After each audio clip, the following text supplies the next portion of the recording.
What's up, guys? Welcome to your 75th Android tutorial for the new boss, and again with me, Travis. What we're going to do in this tutorial is basically do some simple animation to get that ball kind of shooting in the direction that we want. And obviously, if you guys have done Java programming before or any kind of game programming, you're probably going to look at this tutorial and the next one and be like, what is he doing? It is because what I am going to do is probably terrible programming, but I'm trying to teach you guys the concepts and what you guys need to learn for this. Obviously, I'm probably going to create some kind of a game development series on my channel at my Bringback, so you guys can subscribe and look forward to that. But you know, for this new Boston series that I'm doing, probably won't get too much into the animation. I just kind of want to show you what's up. So first thing we're going to do is we're going to create some more floats. We're going to call one dx and dy for change in x and change in y direction. And then we're also going to create one called animate x and animate y. And then we're also going to create one more called scaled x and scaled y. So a lot of variables there. And now let's set them all up to be equal to 0 at the beginning. So we're just going to say dy equals dx equals dy equals.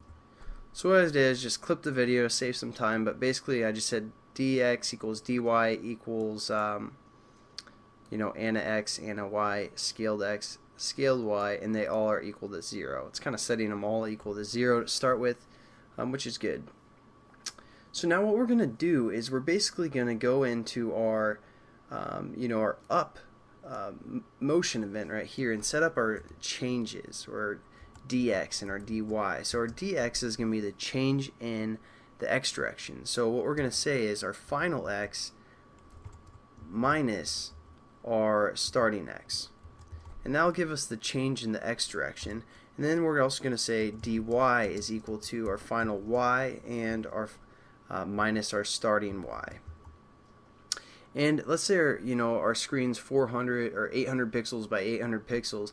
Basically, this change in x could be up to 800, up to quite a few pixels, like 1,000 or something like that. I don't know the math exactly, but so we don't want it to be that big. So what we're going to do is we're going to kind of scale it down.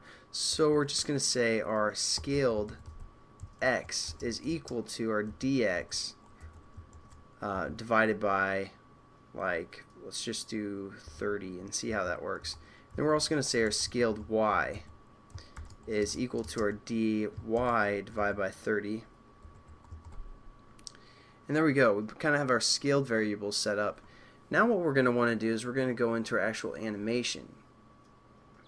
And so what we're going to just quickly do is we're going to copy the one that prints the ball, which was our test, is what we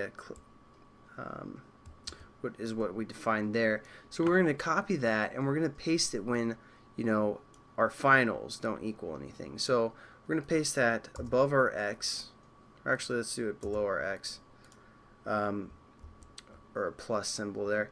And there we go. Now we're going to print a ball, again just centered.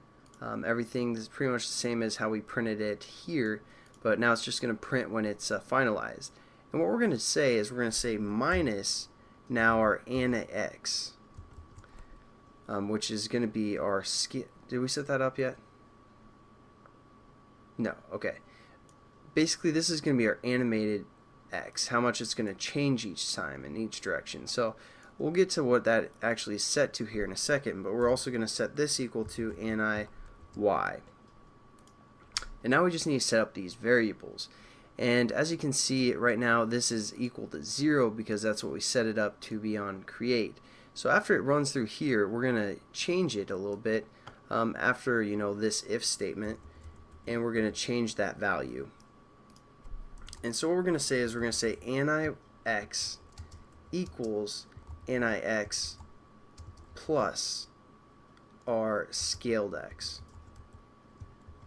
So again, our scaled x is equal to our displacement in the x direction divided by 30. So this would be that, and then it's gonna, every time it loops through, it's gonna add more to this X direction, which is gonna affect, you know, where we paint on our canvas for a bitmap. I don't know if that made quite sense or not, or if this is making sense at all, especially you know, probably isn't, but hopefully you guys kind of are picking up on some stuff, especially the new programmers. This is kind of how you do the animation. Not necessarily, generally you'd want to have some kind of framework that handles all your animations for you, but like I said, I just wanted to show you guys a quick animation. So we aren't quite done. Let's just run it and see what it looks like. Obviously there's going to be quite a few things that we still need to do, and we'll finish up in the next tutorial, but we kind of got the basics down.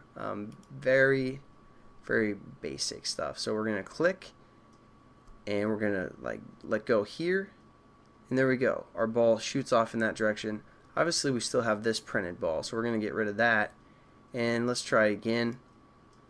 That time it's not shooting. What's going on? Those are kind of the errors that we're going to fix in the next tutorial. So I'll catch you guys then, and have a good one.